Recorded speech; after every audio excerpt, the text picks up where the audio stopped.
ठीक है। ये धूनी पानी का भोलेनाथ ने तीनों चारों जिलाओं में 148 पुराण 6 यज्ञ करवा दिया। और मैं चीटी से भी छोटा, गली की धूल से भी पीछे हूँ। आप जहां से आ रहे बंजारी माता कल को ही मिली होगी, वो स्थान मेरा है। वहीं पर 108वां पुराण 6वां यज्ञ पूर्ण हुआ। अब सार बात सुनो कि जब यह पृथ्वी नहीं थी, जल ही जल था। जल के ऊपर आकाश था, आकाश के नीचे जल था। ना कोई दानव था, ना मानव था, ना देवी था, ना देवता था, कोई नहीं था, सब अदृश्य थे। तो जल के ऊपर एक ज्योत जल रही थी। वो ज्योत में ना तेल डाला जाता था, ना घी डाला जाता था, वो ज्योत जल से ही जल रही थी। बहुत दिन के उपरांत, बहुत दिन के पश्चात तम गत्वा, वहां पर अनादि जन्म भूत भावन भोलेनाथ आकर प्रकट हो गए। आप और हम सब विकारग्रस्त हैं, निर्विकार है तो सिर्फ एक भोलेनाथ शिव है, जो तुम्हारे पंढरपुर में भगवान कृष्ण के सर के ऊपर बैठा हुआ है। बैठा है नहीं बैठा? बैठा है। सर के ऊपर बैठा है पंढरपुर में। जिसने देखा हो, जिसने ना देखा नहीं देखा नहीं। तो क्या होता है वहां पर, जहां पर वो ज्योत जल रही थी, वहां पर अनादि जन्म भूत भावन भोलेनाथ आकर प्रकट हो गए। भोलेनाथ जब प्रकट हो गए तो भोलेनाथ वहीं पर खड़े हुए, तो जल में मजबूती आ गई। भोलेनाथ वहीं आसन लगाकर बैठ गए। जब बैठ गए तो भोलेनाथ ने ऐसा हाथ किया, और जब ऐसा हाथ किया तो एक बालक उत्पन्न हो गया। वह बालक कहता है, बाबा मैं क्या करूं? भोलेनाथ कहते अनुसरण करो। बालक तप करो, तप करो, तप करो। वह बालक तप करने लगा। तप करते करते बहुत दिन बीत गया। इसके बाद वह बालक, हाथ छोड़ो, वह बालक कहता है, बाबा मैं क्या करूं? भोलेनाथ कहते हैं, बोले तप करो, तप करो कहते हो, मेरा नाम गांव, मेरा स्थान बताओ, मैं कौन हूं? भोलेनाथ कहते हैं, हाँ सुनो, तुम्हारा क्या नाम है, तुम कौन हो? आप तो श्री हरि हैं, गौलोक के स्वामी, क्षीर सागर स्थान है, विष्णु नाम से जाने जाओगे, जाओ तप करो। वह तप करने लगे। तप करते करते बहुत दिन के उपरांत, बहुत दिन के पश्चात तम गत्वा, उनकी नाभि से एक कमल उत्पन्न हुआ। कमल के ऊपर से ब्रह्मा जी उत्पन्न हो गए। एक औ ब्रह्म द्वितीय नास्ति, ब्रह्म तो एक है। ठीक है। रही बात ब्रह्मा जी ने 2-3 गलतियां भी की, वे भी छोड़ो। एक के बाद तीनों देवता एक समान, तीनों तप करने बैठ गए। तप करने जब बैठ गए तो वहां पर जो ज्योत जल रही थी, वो निराकार ज्योति से ये जो बैठी हैं, ये नर्मदा भी हैं, ये काली भी हैं, ये दुर्गा भी हैं, ये सीता भी हैं, ये राधा भी हैं, ये पार्वती भी हैं, आदि शक्ति हैं। इन्हीं से तुम्हारा हमारा जन्म हुआ है। ये 1 सेकंड के लिए स्त्री रूप धारण करती है, तो हमारे तुम्हारे तेज को खींचने के बाद गंगा जैसे पवित्र हो जाती है। ये आदि शक्ति है।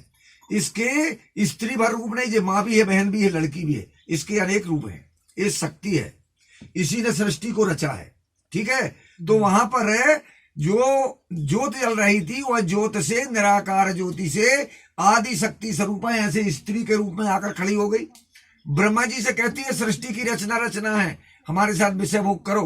ब्रह्मा जी ने नहीं कर दिया। ब्रह्मा जी को इसने तीसरे नेत्र से राग का ढेर लगा दिया।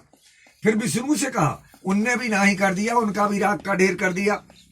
फिर भूत भावन भोलेनाथ ध्यान में बैठे थे, वो जागे तो ये खड़ी थी। बोले देवी ये क्या है? बोले जे ब्रह्मा का ढेर, जे विष्णु का ढेर, और आप नहीं मानोगे तो आपका भी तीसरा ढेर लग जाएगा। भगवान शिव मुस्कुराने लगे। भगवान शिव बोले, आपकी शर्त क्या है? बोलो। बोले हमारी शर्त है सृष्टि की रचना, हमारे साथ विषय भोग करो। बोले ये छोटी सी बात है देवी, आपकी शर्त मंजूर है, पर आपको हमारी शर्त मंजूर करना पड़ेगी। बोले बोलो। बोले आपने देवताओं को भस्म कर दिया, इनको चैतन्य कर दो। तत्काल दोनों देवताओं को आदि शक्ति ने चैतन्य कर दिया। बोले अब ठीक है। बोले ठीक नहीं है। फिर क्या है? बोले आपका तीसरा नेत्र हमको दे दो। बोले लिया। बोले अब ठीक है। बोले नहीं ठीक। फिर क्या है? बोले आप एक हैं, हम 3 हैं, 3 रूप में प्रकट हो। तो इसने 3 रूप बनाए, भवानी, लक्ष्मी, सरस्वती, 3 रूप में हुई। फिर उनसे जाकर के 4 ऋषि उत्पन्न हुए, सनक, सनंदन, सनातन, संत कुमार। ये पूरा संसार ऋषियों की संतान है। फिर जाकर के मनु शत्रुपा से ये संसार बन गया। अब रही एक बात कि सतयुग के बाद द्वापर आना था, लेकिन त्रेता आया। वो त्रेता क्यों आया, कौन लाया, उसको सुनो। क्योंकि पंडित बताएगा तो बहुत रुपया दोगे, बाबा बताएगा तो तुम लोग नहीं दोगे, लेकिन महाराष्ट्र के देंगे। क्योंकि जब मंदिर बनना है नर्मदा जी का, देखो रे तो ये कालम खड़े हैं, ये पेटी एटी तुमको सबको भर के जाना है। नहीं, जब तो मंदिर बनेगा नहीं, कहाँ से बनेगा? नहीं भरोगे? बोलो भरोगे? भरेंगे। क्यों नहीं बनेंगे? ये सच्चाई है। अब क्या होता है बाबा कि जब सतयुग का अंतिम चरण आया, एक बार इन देवी ने ब्रह्मा विष्णु महेश को 6-6 महीना का ललना बना दिया था। अनसुईया ने, माता अनसुईया ने ढाल दियो पालना, और 3 देव झूल रहे बन करके लालना। तो इन्हीं ने एक बार जब सतयुग का अंतिम चरण आया तो आत्री मुनि अनसुईया से बोले, देवी बहुत प्यास लगी है, जल की व्यवस्था करो। तो अनसुईया जल्दी कमंडल लेकर चली, तो कुछ जल नहीं था तो मर रहे थे लोग, तो कुछ मर गए थे, कुछ मर रहे थे, कुछ चिल्ला रहे थे, कुछ लुढ़क रहे थे, कुछ प्राण त्याग रहे थे। अनसुईया पूरी पृथ्वी में भटकी लेकिन जल नहीं मिला। जल नहीं मिला तो वो चलते चलते चित्रकूट पहुंची। चित्रकूट गई तो वहां एक कुटिया बनी थी, उस कुटिया में एक देवी बैठी थी ऐसी। वो देवी को आदान प्रदान दंड प्रणाम किया। अनसुईया ने बोले, देवी हमको जल की जरूरत है तो हमें जल दो, हमारे पति बहुत प्यासे हैं। तो देवी कहती है, माता मैं खुद प्यासी बैठी हूं और आपको देखकर लगा कि अब जल मिल जाएगा। तो अनसुईया ने विचार किया कि अब तो नहीं मिलने वाला, प्राणों को त्याग देना चाहिए क्योंकि पति को जल नहीं पिला पाऊंगी। नर्मदे हर आओ, आओ चाय पियो, आओ नर्मदे हर आओ, जल नहीं पिला पाऊंगी।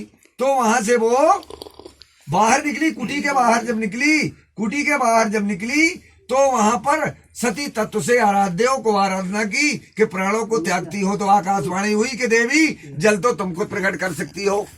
फिर जब ध्यान किया तो वहां से गंगा जी की धार निकली। चित्रकूट में जो मंदाकिनी गंगा है वो अनसुईया ने सतयुग में प्रकट की थी, जो कुंड बना है। चित्रकूट गए हो, है मंदाकिनी गंगा, वो अनसुईया ने सतयुग में प्रकट की थी जब जल नहीं था। आकाश पाताल तल बितल सुतल तलातल रसातल में जल चला गया था। फिर जो कुटिया में देवी बैठी थी वो और कोई नहीं थी, नर्मदा ही बैठी थी। नर्मदे आओ बाबा जी, हर हर महादेव। मौज करो, मौज करो, लो मौज करो, मौज करो। गिलास ले आओ, मुझे उतार दो वहां पर। हो तो वहां पर फिर नर्मदा ने जलपान किया, अनसुईया ने कमंडल भरा और जलपान करते हुए कमंडल लेकर चली आत्री मुनि के लिए। आत्री मुनि को जलपान कराया। जब जलपान कराया तो वहां पर विचार किया कि सतयुग का अंतिम चरण है, अब द्वापर लगने वाला है और द्वापर में ही मेरे पति की मृत्यु है, मैं अकेली बचूंगी, एक युग पति की सेवा और करना है। तो अनसुईया ने अपने तप बल से द्वापर को पीछे करके त्रेता को आगे कर दिया। ये अनसुईया की देन है। ऐसा है, कृत त्रेता द्वापर। ऐसे आओ बाबा जी, अच्छे और पछलो बाबा जी, बाबा जी दो, एक के बाद दो आना ना, और टिक जाओ पीछे, 3 आगे बैठ जाओ बाबा जी, और टिक जाओ, एक युग आगे ढकल दिया। निकल जाओ।